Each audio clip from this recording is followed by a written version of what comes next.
और इंग्लैंड के खिलाफ 3 वनडे मैचों की सीरीज के लिए भारतीय टीम की हुई घोषणा। सूर्य कुमार यादव, प्रसिद्ध कृष्णा को पहली बार वनडे टीम में मिली जगह।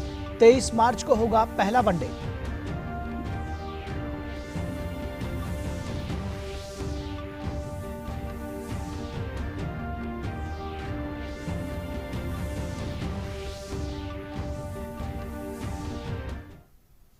नमस्कार, बहुत स्वागत है आपका डीडी न्यूज के इस बुलेटिन में। मैं हूं निखिल सिंह और आइए देखते हैं खबरों को विस्तार से। अमेरिका के रक्षा मंत्री जनरल लॉयड ऑस्टिन आज से भारत के 3 दिवसीय दौरे पर हैं। बाइडेन प्रशासन के किसी मंत्री का ये भारत का पहला दौरा है। अपनी यात्रा के दौरान रक्षा मंत्री ऑस्टिन भारत के रक्षा मंत्री राजनाथ सिंह से मुलाकात करेंगे।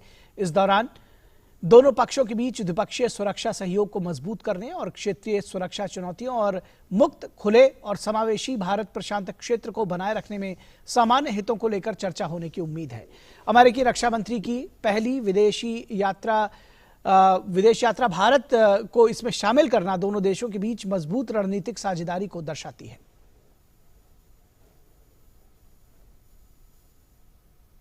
तो बेहद महत्वपूर्ण है अमेरिकी रक्षा मंत्री का यह दौरा। और अब चुनावों से जुड़ी कुछ बात कर लेते हैं। असम में विधानसभा चुनाव के तीसरे चरण के लिए नामांकन दाखिल करने का आज अंतिम दिन है। इस चरण में 44 सीटों के लिए मतदान 6 अप्रैल को होगा।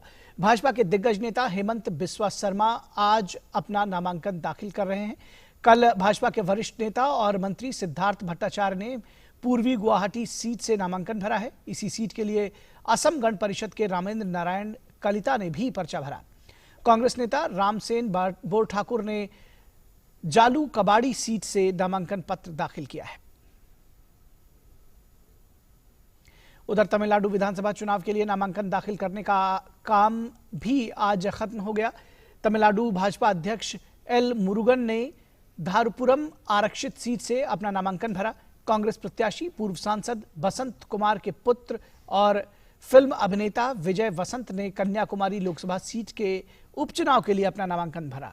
वे भारतीय जनता पार्टी के नेता और पूर्व केंद्रीय मंत्री पोन राधाकृष्णन के खिलाफ चुनाव लड़ रहे हैं।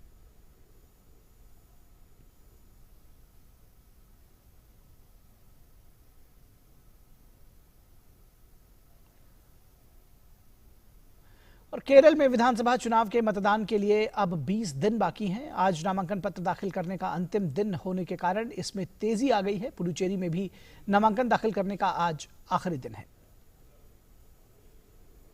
और पश्चिम बंगाल की बात करें तो भाजपा पश्चिम बंगाल विधानसभा चुनाव के लिए अपना घोषणा पत्र रविवार यानी 21 मार्च को जारी करेगी।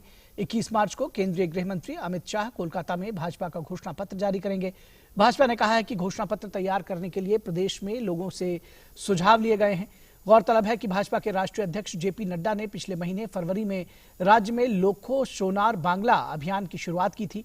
इस अभियान के जरिए पार्टी ने राज्य के कोने कोने में अपने कार्यकर्ताओं को भेजकर लोगों से घोषणा पत्र के लिए सुझाव मांगा था। भाजपा अध्यक्ष जेपी नड्डा ने सभी विधानसभा सीटों के अपने एक एक एलईडी रथों को रवाना किया था। इन वाहनों पर बॉक्स मौजूद थे जिनमें लोगों से सुझाव डालने के लिए कहा गया था।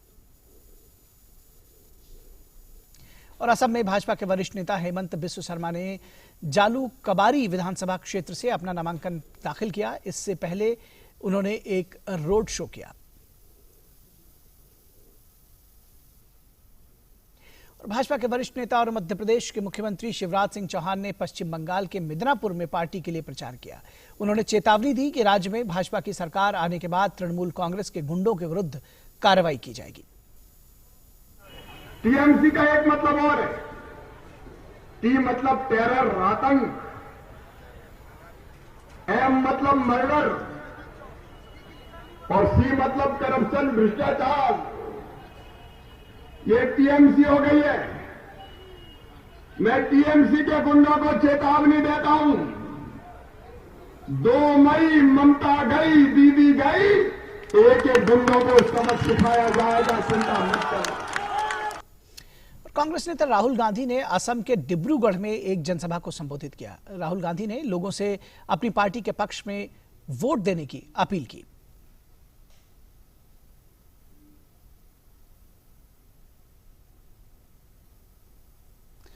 देश के कुछ राज्यों में कोविड के डेली नए मामलों में लगातार वृद्धि देखी जा रही है। पिछले 24 घंटों में देश भर में 39,726 नए मामले सामने आए हैं। कुल नए मामलों का 80.63% महाराष्ट्र, पंजाब, कर्नाटक, गुजरात और छत्तीसगढ़ राज्यों से है। महाराष्ट्र में कुल सर्वाधिक 25,833 नए मामले सामने आए हैं, जो कुल मामलों का 65% है। उसके बाद पंजाब में 2,369, केरल में 1,899 नए मामले सामने आए हैं। देश के 16 राज्यों और केंद्र शासित प्रदेशों में पिछले 24 घंटों में कोविड से एक भी मौत नहीं हुई है। देश भर में अब तक 1,10,83,679 लोग कोविड को मात दे चुके हैं। राष्ट्रीय रिकवरी औसत 96.56% है। केंद्र सरकार लगातार सभी राज्यों और केंद्र शासित प्रदेश की सरकारों से संपर्क में है, खासकर उन राज्यों में जहां डेली नए मामलों में वृद्धि देखी जा रही है। सरकार ऐसे राज्यों से लगातार संपर्क में है और वहां निगरानी बनाए हुए है। राज्यों में बढ़ते मामलों के बाद RT-PCR टेस्ट ज्यादा कराने, मिनी कंटेनमेंट जोन्स बनाने और टेस्ट, ट्रैक और ट्रीटमेंट की रणनीति पर और ज्यादा फोकस करने की सलाह दी गई है। इसके अलावा 72 घंटे के अंदर प्रत्येक पॉजिटिव मामले की कम से कम 20 कॉन्ट्रैक्ट ट्रेसिंग करने की सलाह दी गई है। देश में अब तक 6,47,480 सत्रों में 3,93,39,817 कोविड वैक्सीन की डोज दी जा चुकी है, जिसमें 76,35,188 स्वास्थ्य कर्मियों को कोविड वैक्सीन की पहली डोज, जबकि 47,15,173 स्वास्थ्य कर्मियों को दूसरी डोज दी जा चुकी है। इसके अलावा 78,33,278 फ्रंटलाइन वर्कर्स को वैक्सीन की पहली और 21,98,414 फ्रंटलाइन वर्कर्स को दूसरी डोज दी जा चुकी है। 45 वर्ष से अधिक आयु के गंभीर बीमारी से ग्रसित 27,79,998 लोगों को पहली डोज दी गई है, जबकि 60 वर्ष से अधिक आयु के 1,41,77,766 लोगों को वैक्सीन की पहली डोज दी जा चुकी है। महाराष्ट्र सरकार ने कोविड-19 मामलों में वृद्धि के मद्देनजर 31 मार्च तक नए प्रतिबंध लागू किए हैं। नए गाइडलाइंस के अनुसार अब सभी सिनेमाघरों और ऑडिटोरियम्स को 50% क्षमता पर ही संचालित करने की अनुमति दी जाएगी। इसके अलावा सभी कोविड नियमों का सिनेमाघर और सभागारों में सख्ती से पालन किया जाएगा। बिना मास्क पहने प्रवेश की अनुमति नहीं होगी। इसके अलावा स्वास्थ्य और अनावश्यक सेवाओं को छोड़कर सभी निजी कार्यालय भी 50% क्षमता पर कार्य करेंगे। आवश्यक सेवाओं को छोड़कर सभी निजी कार्यालय 50% क्षमता पर काम करेंगे। विनिर्माण इकाइयों को पूर्ण क्षमता में चलाने की अनुमति दी जाएगी, लेकिन सामाजिक दूरी सुनिश्चित करने के लिए कार्यबल को कम करने की सलाह दी गई है।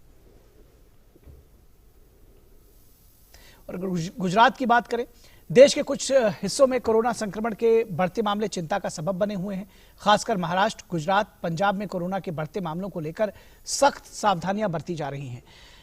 अहमदाबाद में आज से रात्रि कर्फ्यू को 1 घंटे के लिए और बढ़ा दिया गया है। अब नाइट कर्फ्यू रात 10 बजे की जगह रात 9 बजे से लागू होगा और ये सुबह 6 बजे तक जारी रहेगा। अहमदाबाद नगर निगम में भी सप्ताहांत में सभी मॉल्स और मल्टीप्लेक्सेस को बंद रखने का फैसला किया है। देश में अब तक 3.93 करोड़ यानी कि 3,93,00,000 से अधिक लोगों को कोविड-19 के टीके की खुराक दी जा चुकी है। कल 22 लाख से ज्यादा कोविड की खुराक दी गई। और पंजाब में कोरोना के बढ़ते मामलों के मद्देनजर राज्य सरकार ने 9 सबसे ज्यादा प्रभावित जिलों में रात्रि कर्फ्यू को अतिरिक्त 2 घंटों के लिए बढ़ाने का फैसला किया है। इनमें लुधियाना, जालंधर, पटियाला, मोहाली, अमृतसर, गुरदासपुर, होशियारपुर, कपूरथला और रोपड़ शामिल है। पहले कर्फ्यू की समय सीमा रात्रि 11 बजे से सुबह 5 बजे तक थी, जो अब रात 9 बजे से सुबह 5 बजे तक रहेगी। मुख्यमंत्री अमरिंदर सिंह ने लोगों से मास्क पहनने और सभी सावधानियां बरतने की अपील की है। और बात करें मध्य प्रदेश की, तो वहां भी हालात ठीक नहीं है। महाराष्ट्र सटे जिलों में भी आंकड़ा लगातार बढ़ रहा है। इन सब के बीच मध्य प्रदेश के मुख्यमंत्री शिवराज सिंह चौहान ने कल शाम राज्य के सभी जिलों के कलेक्टर्स, कमिश्नर्स, IG और DIG के साथ वीडियो कॉन्फ्रेंसिंग के जरिए बैठक की। मुख्यमंत्री ने कहा कि भोपाल और इंदौर में लगाए गए नाइट कर्फ्यू और 8 शहरों में लगी रात्रिकालीन सख्ती का कड़ाई से पालन होना चाहिए। राज्य सरकार ने फैसला किया है कि 21 मार्च से 31 मार्च तक महाराष्ट्र से आने वाली यात्री बसों को राज्य में प्रवेश नहीं दिया जाएगा। मुख्यमंत्री ने कहा कि सरकार ने 1 अप्रैल से स्कूलों को खोलने का फैसला लिया था, जिस पर दोबारा सोचने की जरूरत है। उन्होंने कहा कि कोरोना से बचने के लिए कई उपाय किए जा रहे हैं। मैं प्रदेशवासियों से यही अपील करता हूं कि जो गाइडलाइन हमें बनाई है उसका पालन करें। वैक्सीनेशन का अभियान हम और तेज़ी से प्रारंभ कर रहे हैं। विशेषकर जिन जिलों में संक्रमण ज़्यादा है वहाँ वैक्सीनेशन को और प्राथमिकता देंगे। एक तरफ वैक्सीनेशन का अभियान और दूसरी तरफ संक्रमण रोकने के उपाय और तीसरी तरफ आवश्यक पड़ने पर इलाज की व्यवस्था है, वो सब कर रहे हैं हम। और भारत की वैक्सीन मैत्री मुहिम जारी है। भारत प्रशांत क्षेत्र पर विशेष ध्यान देते हुए भारतीय वैक्सीन की खेप सोलोमन आइलैंड पहुंच गई है। उधर मेड इन इंडिया वैक्सीन की 2 लाख खुराकों की व्यावसायिक खेप एक सादे से समारोह में मॉरिशस को सौंपी गई। और वेस्टइंडीज और जमैका के तूफानी बल्लेबाज क्रिस गेल ने भारत के मेड इन इंडिया वैक्सीन उसको गिफ्ट करने के लिए धन्यवाद दिया है भारत को। गेल ने भी एक वीडियो के जरिए पीएम मोदी को वैक्सीन के लिए शुक्रिया कहा है। दरअसल जमैका में स्थित भारतीय उच्चायोग ने अपने आधिकारिक ट्विटर अकाउंट पर क्रिस गेल का एक वीडियो जारी किया है जिसमें गेल ने पीएम मोदी को इसके लिए शुक्रिया कहा और इसे मेड इन इंडिया नाम से एक शानदार गिफ्ट भी बताया है। गौरतलब है कि इस महीने के 8 मार्च को भारत सरकार ने वैक्सीन मैत्री के तहत जमैका को वैक्सीन की 50,000 खुराकें भेजी थी। और मुंबई में मुकेश अंबानी के घर एंटीलिया के सामने विस्फोटक से भरी गाड़ी मिलने के मामले में आरोपी असिस्टेंट पुलिस इंस्पेक्टर सचिन वाजे की आज कोर्ट में पेशी हुई। महाराष्ट्र एटीएस ने आज सचिन वाजे की अंतरिम जमानत पर अपना जवाब दाखिल किया। अब मामले की सुनवाई 30 मार्च को होगी। केंद्रीय स्वास्थ्य मंत्री डॉक्टर हर्षवर्धन ने एक बार फिर कहा है कि देशवासियों को कोविड टीकों को लेकर कोई भ्रम नहीं पालना चाहिए। उन्होंने लोकसभा में एक सवाल के जवाब में कहा कि भारत की वैक्सीन पूरी तरह से सुरक्षित और प्रभावी है। हमें निश्चित रूप से जो साइंटिफिक डाटा है उसका विश्लेषण है उसके ऊपर विश्वास करना जरूरी है। हम देश के लोगों को भी ये कहना चाहते हैं कि वैक्सीन के बारे में कोई अपने मन में किसी भी प्रकार का भ्रम न रखें और आपको जो सुविधा उपलब्ध कराई है भारत सरकार ने, प्रधानमंत्री मोदी जी ने नेतृत्व देकर उस सुविधा को अपने निकट के सरकारी या प्राइवेट अस्पताल में जाकर और एक फोन से अपनी बुकिंग कराकर आप उस वैक्सीन को लीजिए। हमारे भारत में जो 2 वैक्सीन आज लोगों के पास उपलब्ध कराई गई हैं ये तीनों पैरामीटर्स पर यानी सेफ्टी का पैरामीटर, एफिकेसी का पैरामीटर और इम्यूनोजेनेसिटी का पैरामीटर, इसके ऊपर इनमें पर्याप्त जो है समाज की रक्षा करने की ताकत है। और केंद्रीय सूचना और प्रसारण मंत्री प्रकाश जावड़ेकर ने लोकसभा में प्रश्नकाल के दौरान दिल्ली के प्रदूषण पर कहा कि सरकार ने कार्बन उत्सर्जन में कमी लाने के लिए कई उपाय किए हैं। दिल्ली का प्रदूषण गंभीर समस्या है। इस पूरे बेल्ट में सबसे अधिक प्रदूषण है। दिल्ली में केंद्र ने प्रदूषण को कम करने की तमाम पहल की है। भारत सरकार ने बहुत सारे उपाय किए हैं दिल्ली के प्रदूषण को लेकर। बदरपुर पावर प्लांट बंद कर दिया। ईस्टर्न वेस्टर्न एक्सप्रेस पेरिफेरल वे जो 10 साल नहीं बना था वो बनाया तो 50,000 ट्रक जो रोज दिल्ली को प्रदूषित करके दिल्ली से गुजरते थे वो अब नहीं आते हैं। उसके साथ साथ BS6 प्रणाली के वाहन और BS6 प्रणाली के सारा पेट्रोल डीजल उसको 60,000 करोड़ रुपए खर्च करके हमने किया है। उसके साथ साथ आज इलेक्ट्रिकल वाहन को मिला है तो दिल्ली में अक्षरशः हजारों की तादाद में और जो 3 व्हीलर्स है, 2 व्हीलर्स है, 4 व्हीलर्स भी दिखने लगे हैं इलेक्ट्रिकल के बन रहे, तो वो भी प्रदूषण कम करता है। और इसलिए दिल्ली में प्रदूषण दिल्ली के पिछले सालों की तुलना में कम हुआ है। यह अभी नया रिपोर्ट आया।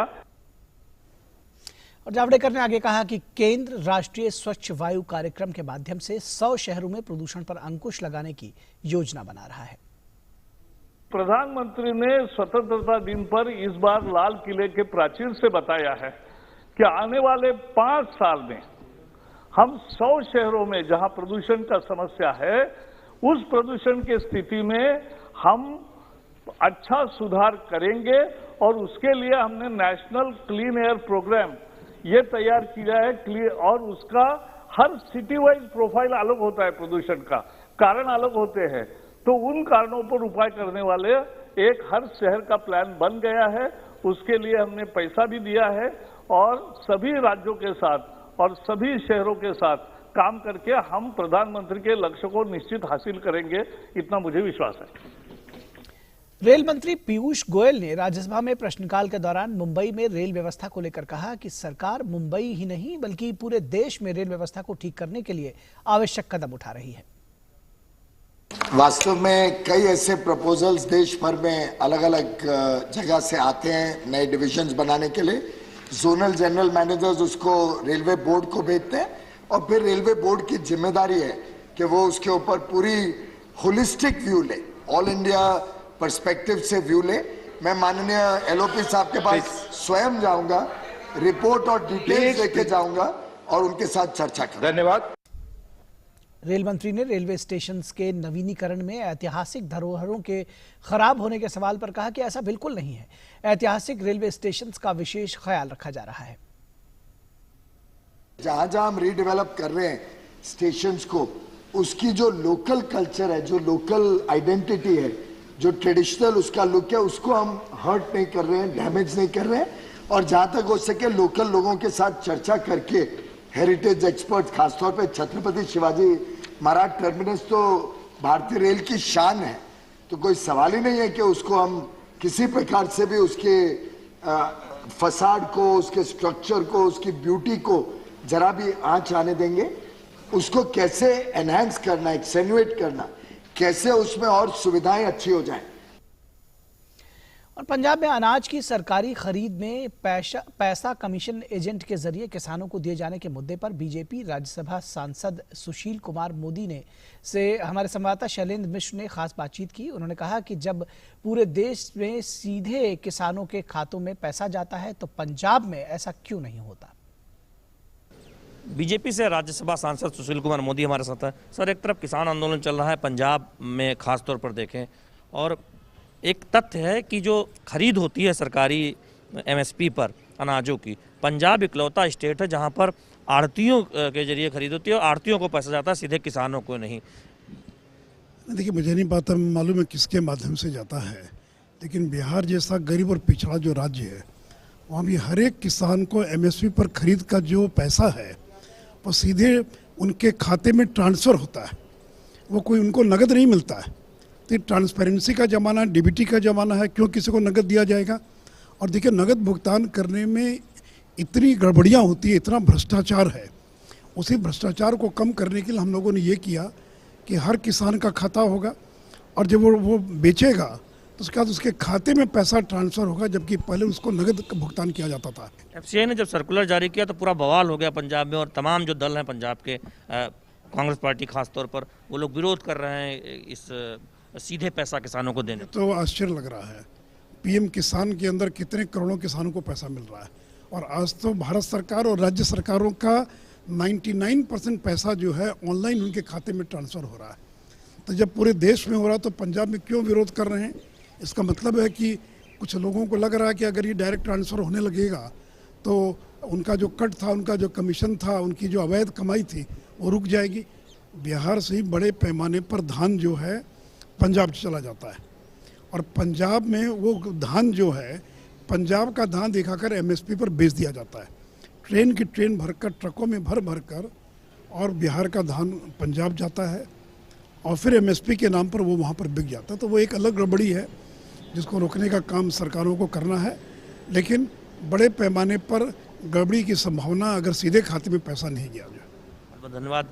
तो ये जो पंजाब में आड़तियों के जरिए पैसा दिया जाता है किसानों को, वो कई सवाल खड़ा करता है। और जब एफसीआई का एक सर्कुलर आया है और ऐसे में जो तमाम दल हैं, कांग्रेस पार्टी और अकाली दल, वो इसका एक तरह से विरोध कर रहे हैं, इस पर सफाई मांग रहे हैं, तो ये सवाल भी खड़ा होता है कि आखिर अगर किसानों के खातों में सीधा पैसा जाए, किसानों से सीधी खरीद हो, तो दिक्कत क्या है। कैमरामैन स्मृति रंजन महापात्रा के साथ शैलेंद्र मिश्र, डीडी न्यूज, दिल्ली। और केंद्रीय रिजर्व पुलिस बल यानी सीआरपीएफ आज अपनी 82वीं वर्षगांठ मना रही है। इस अवसर पर गुरुग्राम में 82वीं वर्षगांठ परेड में केंद्रीय गृह राज्य मंत्री नित्यानंद राय शामिल हुए। इस अवसर पर सीआरपीएफ के बहादुर जिन्होंने अपने देश के लिए अपना सर्वोच्च बलिदान दिया, उनके परिवारों को सम्मानित किया गया। World's work assisting the metered riots and later with the IPKF in Sri Lanka. बल का ध्येय राष्ट्र की सेवा और निष्ठा उसे आगे बढ़ती हुई parade commander commandant Vijay Singh Khatana. The parade contingents marching smartly to the tunes played by the CRPF.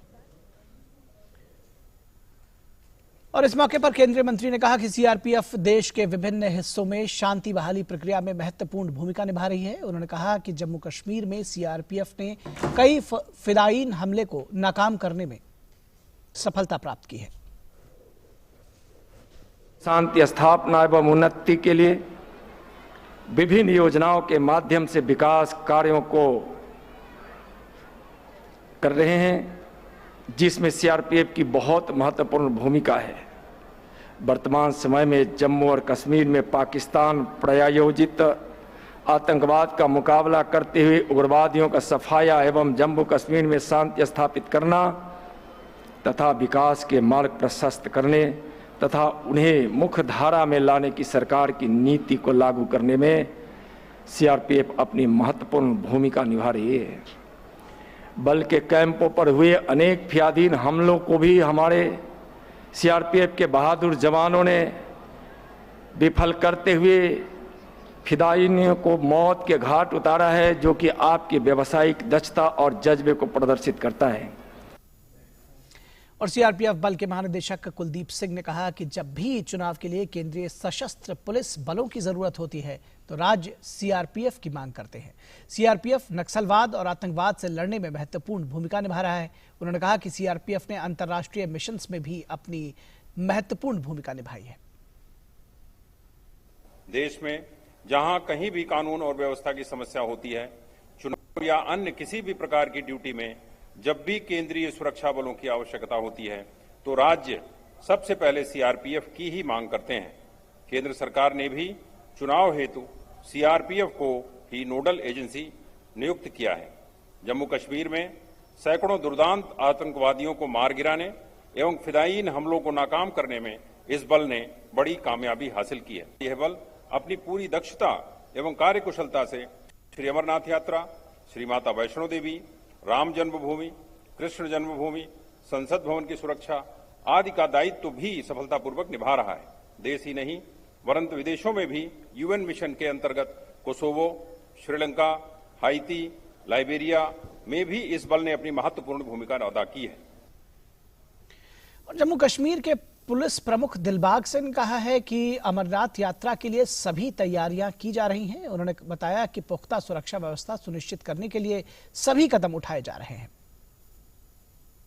हर साल की तरह यात्रा के जो इंतजाम है उसकी एक सेट ड्रिल है और हमें पता है कि किस तरह की सिक्योरिटी सुरक्षा हाईवे के साथ कैंप्स यहाँ पर सेटअप होते हैं, वहाँ लंगर यहाँ पर बनते हैं वहाँ, और आगे जो ट्रैक हमारे दोनों तरफ बालटाल और पहलगाम की तरफ से जाते हैं वहाँ, वो तमाम इंतजाम जिस तरीके से पिछले सालों से करते चले आ रहे हैं उसी पैटर्न के ऊपर इंतजाम इस बार भी प्लान हो रहे हैं और वो मुकम्मल इंतजाम जो सुरक्षा की दृष्टि से जरूरी हैं वो किए जाएंगे. और जम्मू कश्मीर के पुलिस प्रमुख ने कहा कि आतंक के रास्ते पर गए युवाओं को वापस मुख्य धारा में लाने के प्रयास जारी हैं. उन्होंने बताया कि बहुत से युवाओं ने आतंक का मार्ग छोड़ दिया है. हम लोगों की कोशिश है कि जो भी लड़के जो अमन दुश्मन ताकतें जहां पर जो नौजवान पीढ़ी को बर्बाद करने के ऊपर तुली हुई हैं, जम्मू कश्मीर सोसाइटी को नुकसान पहुंचाने पे तुली हुई हैं, हम उनको गलत रास्ते पे जाने से रोकें और उसमें हमें कामयाबी मिल रही है. ये सिलसिला हम इस तरीके से जारी रखेंगे. पिछले साल कोई 1 दर्जन लोग ऐसे थे जिन्होंने लाइव इनकाउंटर्स के दौरान सरेंडर किया. और उत्तर प्रदेश के मुख्यमंत्री योगी आदित्यनाथ की सरकार ने अपने 4 साल पूरे कर लिए हैं. इस उपलक्ष्य में राज्य भर में पूरे सप्ताह कार्यक्रम आयोजित किए जाएंगे. राजधानी लखनऊ में एक समारोह में सीएम योगी आदित्यनाथ ने सरकार की 4 साल की उपलब्धियों पर एक विकास पुस्तिका का अनावरण किया. इस मौके पर सीएम योगी ने कहा कि उत्तर प्रदेश निवेशक के अनुकूल माहौल के साथ भारत की दूसरी सबसे बड़ी अर्थव्यवस्था बनकर उभरी है. आज उत्तर प्रदेश बीमारू राज्य की श्रेणी से उभर करके देश की सबसे बड़ी अर्थव्यवस्था के रूप में उभरा है, निवेश अनुकूल वातावरण बनाने में पूरी तरह सफल रहा। ईज ऑफ डूइंग बिजनेस में यानी व्यवसाय की सुगमता में आज उत्तर प्रदेश देश के अंदर 15-16 में जो रैंकिंग हमारी 14वें स्थान की थी, आज वह दूसरे स्थान पर है। देश की 2015-16 में उत्तर प्रदेश की जो अर्थव्यवस्था 5वें-6ठे स्थान पर थी, आज वह दूसरी अर्थव्यवस्था के रूप में देश में उभरा है। योगी आदित्यनाथ ने कहा कि राज्य में पिछले 4 सालों में शांति बहाल हुई है और अपराधियों के खिलाफ कठोर कार्रवाई की गई है। आज मैं इस बात को बड़े हर्ष और गौरव के साथ कह सकता हूं कि विगत 4 वर्षों में सभी पर्व और त्योहार बहुत शांतिपूर्ण तरीके से प्रदेश के अंदर संपन्न हुए। और यही नहीं, 4 वर्ष में प्रदेश के अंदर कोई दंगा भी नहीं हुआ, बल्कि प्रदेश सरकार ने पेशेवर अपराधी और माफियाओं के खिलाफ, प्रदेश में शांति भंग करने वाले तत्वों के खिलाफ जो कार्रवाई की, वो देश के अंदर एक मानक भी बने और उसके परिणाम देश के अंदर भी और हर एक तबके ने उसको बहुत सकारात्मक भाव के साथ लिया। और आज उसका परिणाम है कि प्रदेश के बारे में लोगों के मन में एक धारणा बदली। और उत्तर प्रदेश सरकार के 4 वर्ष पूरे होने के उपलक्ष्य में आज पूरे प्रदेश में सरकार तरह तरह के आयोजन कर रही है। प्रधानमंत्री के संसदीय क्षेत्र वाराणसी में भी उत्तर प्रदेश सरकार की ओर से 2 दिवसीय स्वास्थ्य मेले का आयोजन किया गया है। इसकी शुरुआत मुख्यमंत्री योगी आदित्यनाथ ने वीडियो कॉन्फ्रेंसिंग के जरिए प्रदेश सरकार की उपलब्धियों को गिनाया। उत्तर प्रदेश सरकार के 4 साल पूरे हो गए हैं। ऐसी स्थिति में सरकार ने वाराणसी संसदीय क्षेत्र में एक स्वास्थ्य मेला, 2 दिवसीय स्वास्थ्य मेला का आयोजन किया है, जिसमें आप देख सकते हैं आयुर्वेद चिकित्सा, कैंसर जांच एवं परामर्श, टीबी जांच, टीकाकरण, आयुष्मान भारत, ऐसा कोई भी स्वास्थ्य विभाग का कोई विभाग नहीं है जिसके काउंटर नहीं लगे हुए हैं। इसके अलावा उत्तर प्रदेश सरकार के कृषि विभाग, समाज कल्याण विभाग, श्रम विभाग, कौशल विकास और शिक्षा विभाग, इनके भी काउंटर यहाँ पे लगे हुए हैं। इसके अलावा एक प्रदर्शनी का आयोजन किया गया है जिसमें उत्तर प्रदेश सरकार की 4 साल की जो उपलब्धियां हैं उनके बारे में भी बताया गया है।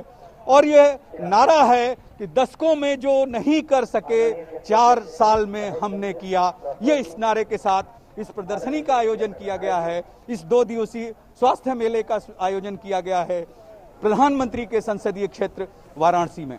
कैमरा पर्सन पूजा सिंह के साथ doctor Harikesh Bahadur Singh Gautam, DD news, Varanasi. और वाराणसी के एक विद्यालय में छात्र मास्क पर चित्रकारी करके जन जागरूकता का संदेश दे रहे हैं। इन छात्रों ने प्रधानमंत्री के परीक्षा पे चर्चा कार्यक्रम को लेकर खास तौर पर चित्रकारी की है। ये बच्चे प्रधानमंत्री का ये संदेश विशेष रूप से दिखा रहे हैं कि अभ्यर्थी परीक्षा को उत्सव की तरह मनाए। हमारे संवाददाता हरिकेश बहादुर ने इन बच्चों और उनके अध्यापक से खास बातचीत की।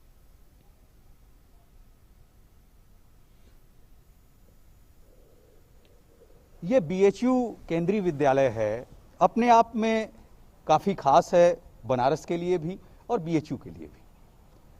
आपदा में अवसर, इस कोविड-19 के समय में, लॉकडाउन में, जैसा कि प्रधानमंत्री जी ने कहा, ये विद्यालय इसका पालन कर रहा है। यहाँ के शिक्षक जब विद्यालय खुला तो इन बच्चों के साथ मिलकर नया बच्चों को अनुभव भी दे रहे हैं और उनको नई चीज़ें सिखाने की कोशिश भी कर रहे हैं। कौशलेश जी हैं जो यहाँ के शिक्षक हैं, 9th से लेकर 11th तक के बच्चों को इन्होंने कुछ ऐसी चीज़ें सिखाई हैं जो अपने आप में मिसाल हैं। जब लॉकडाउन के बाद विद्यालय खुलना शुरू हुआ, बच्चे आना शुरू हुआ, तो हमने उसमें कुछ नवाचार के तहत करने के लिए दिमाग में लगाया कि क्या किया जा सकता है अलग। तो मेरे मन में आया कि जो बच्चे मास्क पहन रहे हैं या फिर हमारी सोसाइटी मास्क पहनना शुरू की है कोविड के समय में, तो अवेयरनेस को लेकर मास्क पे ही पेंटिंग करा लिया जाए। लोग को पता चला कि परीक्षा पे चर्चा 4th एडिशन जो वर्चुअली रूप से होगा उसका आयोजन होने वाला है। तो हम लोग को लेटर प्राप्त हुआ, उसके अनुसार था कि परीक्षा जो है एक उत्सव की तरह मनाएं। ये टॉपिक मिला हमारे बच्चों के लिए। हम लोगों ने स्पेशल मास्क तैयार किया जिसमें 9 से लेके 11 तक के बच्चे शामिल हैं हमारे विद्यालय के, उस पर उन्होंने उस टॉपिक के आसपास उसके अनुसार एक सेलिब्रेशन को अपने रंगों के माध्यम से बहुत नवाचार प्रायोगिक नए ढंग से प्रस्तुत किया, जो आपके सामने मौजूद है। आप लोगों ने जो ये बनाया है, क्या मैसेज देना है और आप लोगों ने क्या सीखा? इस मार्क्स में ये दिखाया है कि हमें किस तरह से परीक्षा को एक मतलब त्योहार की तरह मनाना चाहिए। मैंने इस मार्क्स पर अनेक संदेश देने वाले चित्र बनाए हैं जो परीक्षा पे चर्चा से रिलेटेड, जिसमें मैंने न्यू एजुकेशन पॉलिसी को भी दर्शाया हुआ है।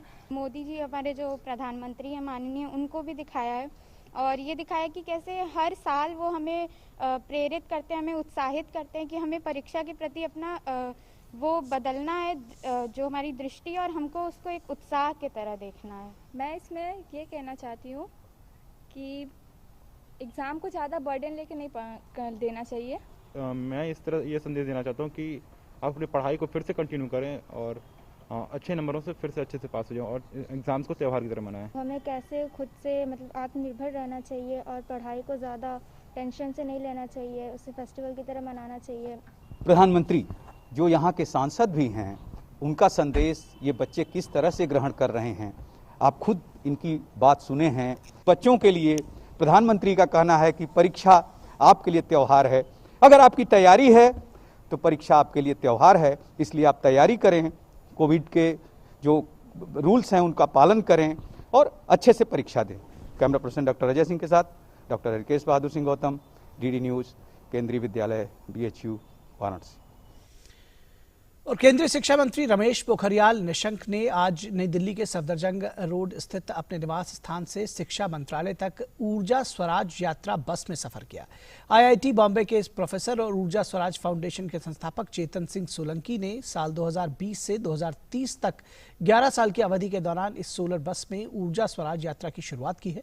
जलवायु परिवर्तन की वैश्विक समस्या के प्रति लोगों को जागरूक करने और उन्हें सौर ऊर्जा इस्तेमाल करने के लिए प्रेरित करने के मकसद से उन्होंने इस यात्रा की शुरुआत की है। चेतन सिंह सोलंकी को सोलर मैन ऑफ इंडिया और सौर गांधी के नाम से भी जाना जाता है।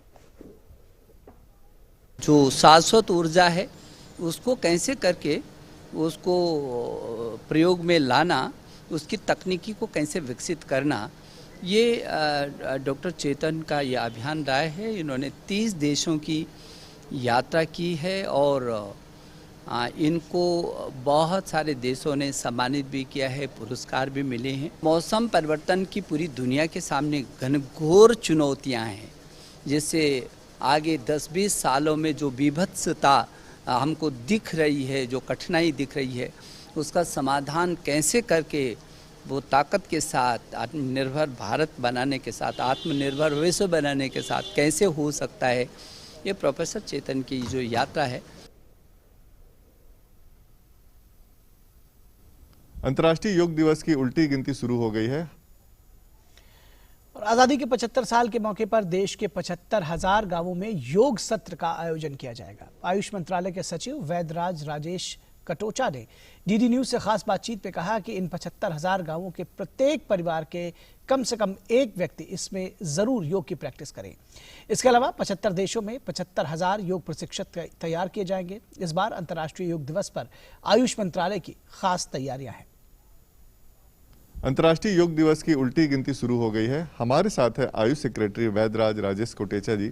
सर, इस बार क्या खास रहेगा योग दिवस में? हमने क्या किया है कि WHO के साथ मिलकर के आयुष मंत्रालय ने सपोर्ट किया उसको, और हमने बनाया एम योगा एप्लीकेशन बनाई। एम योगा एप्लीकेशन है, ये एक व्यक्ति को स्वयं स्वस्थ रहने के लिए योग के माध्यम से कैसे स्वस्थ रह सकते हैं, तो is a partnership with WHO, और वो तैयार हो गया। उसको हम 21 जून को लॉन्च करेंगे। देश के अलग अलग जगह पर योग महोत्सव कर रहे हैं एज ए प्रिपरेशन, जैसे अहमदाबाद में कर रहे हैं, गुवाहाटी में कर रहे हैं, गोवा में कर रहे हैं, पणजी में कर रहे हैं। हमारा एक गोल ये कि तिहाड़ जेल के अंदर जो भी इनमेट्स हैं वो सब योग के लिए प्रशिक्षित हो, तो उसमें हमने एक यूनिक योजना बनाई कि उनके साथ मिलकर के काम किया। अभी काफ़ी काम हुआ है कि इनमेट्स को ही हम योग के ट्रेनर बना रहे हैं। कोविड काल में देखा गया है कि योग बहुत सारे जो क्लासेस होते थे वो बंद हो गए, तो क्या कुछ आपने नया डेवलप किया है? एक हमारे पास एक योग लोकेटर करके एक एप्लीकेशन पहले से है। उस एप्लीकेशन में ये व्यवस्था है कि कहीं आसपास में कहीं कोई योग प्रशिक्षण ऑफर करते हैं तो उसकी जानकारी मिलती है। अब इसको हम अपग्रेड करके फिर से लॉन्च कर रहे हैं। उसमें वर्चुअल योग के प्रशिक्षकों की भी सूची हम देंगे और लोग अपने आप को कनेक्ट कर सके। वर्चुअल मतलब इन ऑनलाइन योग के प्रशिक्षण की भी व्यवस्था उसमें है। उस तरीके का हम लोग एक प्लेटफॉर्म तैयार करें। योग को और लोकप्रिय करने के लिए क्या कुछ प्लान है, कुछ नया आइडिया है मंत्रालय के पास? आज़ादी के 75 वर्ष और अंतर्राष्ट्रीय योग दिवस 2021 के पार्ट के रूप में हम लोगों ने एक योजना बनाई है कि अपने देश में हम इस पूरे वर्ष भर चलने वाले कार्यक्रम में हम 75,000 गाँवों में पहुँचेंगे। योग 75,000 गाँव में लोग करें और वो उसका क्राइटेरिया है कि 75 गाँव ऐसे हों जिसमें प्रत्येक परिवार में एक व्यक्ति कम से कम योग की प्रैक्टिस करता हो। ये बहुत बड़ा कार्यक्रम है। हम 75 देशों में से 75,000 योग प्रशिक्षकों को हम योग सर्टिफिकेशन बोर्ड की ट्रेनिंग देंगे। वो भी हमने एक दूसरा संकल्प लिया है। और तीसरा संकल्प ये लिया है कि योगा फॉर ऑल, मतलब योगा फॉर ऑल ये एक बहुत बृहद योजना है। उसके अंदर हम इसको इस तरीके से विजुअलाइज कर रहे हैं कि हम सभी स्कूलों में एक योग प्रशिक्षक हो, सभी स्कूलों में योग क्यूरिकुलम का पार्ट हो, ऑलरेडी है लेकिन उसको फॉर्मली हो जाए, उसको भी हम प्रयत्न कर रहे हैं। और साथ में सभी यूनिवर्सिटीज़ में योग के डिपार्टमेंट हो। कैमरामैन एसपी दुबे के साथ नितेंद्र सिंह, डीडी न्यूज़, दिल्ली। और जीएसटी के मोर्चे पर धोखाधड़ी करने वालों के खिलाफ सरकार ने अपनी कार्यवाही तेज कर दी है। नकली जीएसटी रैकेट का भंडाफोड़ करते हुए पुणे में एक निजी कंपनी के एमडी को गिरफ्तार किया गया है। कंपनी ने 66 करोड़ का फर्जी जीएसटी बिल बनाकर राज्य से ही 12 करोड़ का इनपुट टैक्स क्रेडिट ले लिया। सिग्माटेक इंफ्रा सॉल्यूशन नाम की कंपनी ने कई कंपनियों से ठेका लिया और उसे ऐसे कंपनियों को सब कॉन्ट्रैक्ट किया जो सिर्फ कागज पर ही चल रही थी। और इस तरह कंपनी ने फर्जी तरीके से सरकार से आईटीसी क्लेम किया जिसका जीएसटी जमा ही नहीं किया गया।